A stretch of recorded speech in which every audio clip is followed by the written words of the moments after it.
চলুন, আজকে ঋতু পুজোর দিন সকাল সকাল স্নান করে বাড়ির পুজো হয়ে গিয়েছে। এবার যাব বাবার বাড়ি। বিগত কয়েক বছর ধরে আমাদের বাড়িতে কোনো পুজো হচ্ছে না, তাই মা বলছে আর এই বাড়িতেই আসবি, কারণ মা আজকে নবান্ন করে। আর আমি বাড়িতে থাকলে আমিও নবান্ন করি, কিন্তু যেহেতু হচ্ছে না, পুজোর নিয়মগুলো সবই এখন মনে হচ্ছে ভুলে গেছি। একই নিয়ম কি জানি, বাড়ির ঠাকুরকে পুজো দেওয়া হবে, সব দেওয়া হবে, আর এইসব পুজোগুলো করা হবে না। তো যাক, এখন বাবার বাড়ি যাই, তারপরে তখন এ হবে, বাকি কথা হবে। ভালো লাগে বাড়িতে পুজো পাল না হলে, না মা বলছে এখানেই করবে। চলুন, এবার টুকটুক ধরে নিয়েছি, টুকটুকে করেই যাব বাবার বাড়ি। তো এই যে এই একটা টুকটুক পেয়েছি, এখান থেকে না একটু টুকটুক পাওয়াটাও খুব সমস্যা হয়ে যায় আমাদের।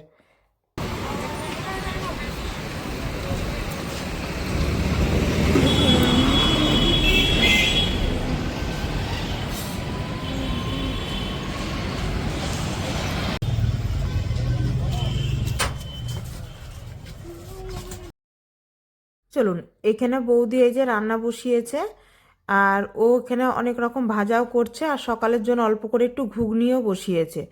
আর এদিকে আমিও বললাম যে চলো আমি একটু হাতে পাতে করে দিই। তো এদিকে দেখছি মাও করেছে পুজোর জোগাড়। পুজোর জোগাড়টা বেশি মাই করে, বৌদি সেভাবে করে না। বৌদি এমনি রান্নাবান্নাগুলো করে। আর এই যে এখানে নবান্ন সব কিছু মা ঠিকঠাক করে রেখেছে। আমি এবার এই সব মানে ফলগুলোকে ঘষে নিয়ে নবান্নটা আমি গুলে নেবো। কারণ মা ঠাকুরকে এমনি নবান্ন চাল গুঁড়ো করে দেয় না, এমনি গোটা চালের উপর সব রকম দিয়ে নবান্নটা করে দেয়। আর কালকে আমরা যাব পরমা দর্শন করতে নৈহাটি। তা সেটারই এখানে আলোচনা হচ্ছে, কারণ অনেক ভোর ভোর বেরাবো, তখন ওখানে গিয়ে অনেকটা লাইন দিতে হয় শুনেছি। কোনোদিন আগে যাইনি, এবারই প্রথম যাব, মায়ের ডাকেই মায়ের কাছে যাব। তো সেই মতোই বৌদি থামাতে বলছি কখন উঠবো, সেই মতো উঠে পুজো করে সব রকম হবে। আর এদিকে মেয়ে বলছে একটু বেলা করে গেলেই পারতা হতো, সকালে উঠে ওদের সাজতে কুজতে মানে একটু দেরি হবে। আমরা ধরবো 5:40-এর ট্রেন, সেই মতোই রেডি হবো। এখানে মনাইকেও বলছি ও তো একটু দেরি করে উঠে, তো তুই কখন উঠবি। আর এদিকে দেখুন ওদের সাথে গল্প করতে করতে আমারও এদিকে নবান্নের সব কিছু জোগাড় হয়ে গিয়েছে। মা এদিকে ক্ষীর করে রেখেছিল, ক্ষীরের মধ্যেই দুধ দিয়ে রেখেছিল, সেটা দিয়েই আমি নবান্নটা মেখে এবার ছাদে চলে এসেছি আলতা পরবো বলে।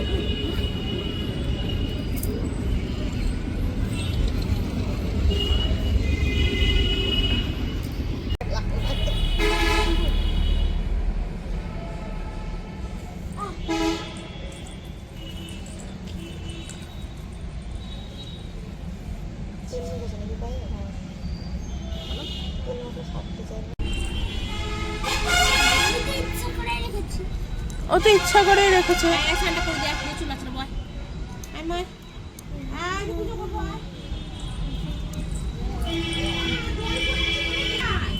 বা জ্বর চালিয়েছিলি, বলিসনি, তা কেউ দেখেনি।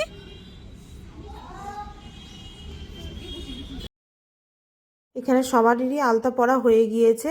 এবার মেয়েকে বললাম আই তোকেও আলতাটা পরিয়ে দিই, কারণ এই সব দিনে মেয়েও একটু আলতাটা পরতে বেশ ভালোবাসে। তাই সেই মতো এখানেও আলতা পরতে বসেছিল, আর আমি যেহেতু সবাইকে পরিয়ে দিলাম, তাই ও বললো মা আমাকেও তুমি পরিয়ে দাও। না হলেও কিন্তু একা একাই বেশ আলতাটা পরতে পারে, এখন এই সব জিনিসগুলো শিখে গিয়েছে। আর এদিকে দাদাও চলে এসেছে খাবে বলে, তো পুজো হয়নি বলে বললো তাহলে একটু বসি, পুজো হোক তারপরে তখন খাওয়া দাওয়া করবো।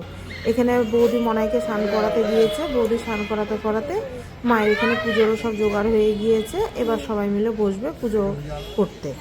তা চলুন, ও নিচে অন্বেষাও আসেনি এখনও, অন্বেষা আসুক, তারপরে তখন সবাই মিলে একসাথে পুজো দেবে।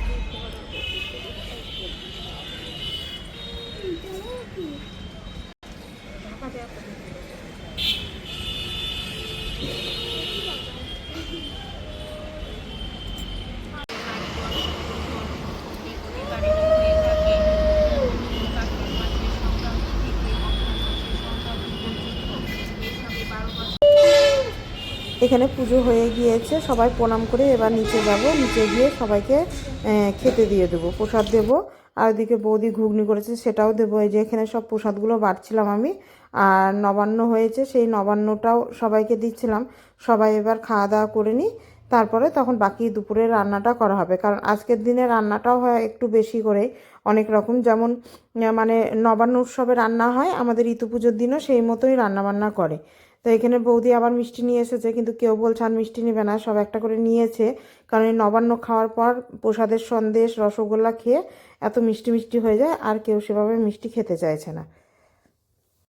এদিকে দুপুরে রান্না বান্নাও হয়ে গিয়েছে, আর অনেক বেলাও হয়েছে, কারণ আজকে অনেকটা রান্না করতে হয়, তো যার জন্য বেলাও হয়ে যায়। আর কেউ আজকে খেতেও চাইছে না, খিদে নেই কাউরি, যেহেতু সকালে সব প্রসাদ নবান্ন খাওয়া হয়েছে। তো বলা হলো সবাইকে যে অনেক বেলা হয়ে যাচ্ছে, খেয়ে নে, অবেলা করে খেয়ে তো কোনো লাভ নাই। তাই সব এবার খেতে বসেছে। আজ রান্না বান্নায় হয়েছিল অনেক রকমের ভাজা। ভাজার মধ্যে ছিল শিম ভাজা, আলু, বেগুন, পটল, আখ, নারকেল, মিষ্টি কুমড়ো ভাজা, আর ছিল পালং শাক, পনিরের তরকারি, বাঁধাকপির তরকারি, মুগের ডাল, পাঁচ তরকারি, আর টক পালংয়ের চাটনি, আর ছিল আমের চাটনি, পায়েস। এটাই ছিল আজকে দুপুরের খাবার দাবারে। খাওয়া দাওয়া করে এখানে সব করছিলাম গল্প, আর মামু এদিকে কলেজ থেকে চলে এসেছে। এসে এখানে সবাই মিলে পড়ছিলাম নেল পালিশ। পড়ার পর তারপরে মা সন্ধ্যাবেলায় বললো যে কটা বকুল পিঠে ভাজি, কারণ আমি বাড়ি চলে আসছিলাম, বললো বকুল পিঠে ভেজে একবারে নিয়ে রাতে খেয়ে দিয়ে বাড়ি যাবে। আর বৌদিও বললো যে আর বাড়িতে গিয়ে খাবার করতে হবে না, এখান থেকে খাবার দাবার খেয়ে চলে যাবে। আর এখন তো ছেলে মেয়ের পড়াশোনাও, মেয়ের আছে কিন্তু ছেলের সেভাবে পড়াশোনা নাই, ওদের তো সব পরীক্ষা শেষ। তো এই যে মা এখানে গোকুল পিঠে ভেজে নে, তারপরে তখন খাওয়া দাওয়া করে বাড়ি যাব। তাহলে চলুন ভিডিওটি আজ এখানেই শেষ করলাম। ভিডিওটি কেমন লাগলো জানাবেন। ভিডিওটি যদি ভালো লেগে থাকে একটি লাইক করে দিন, আর চ্যানেলটি সাবস্ক্রাইব করে দিন।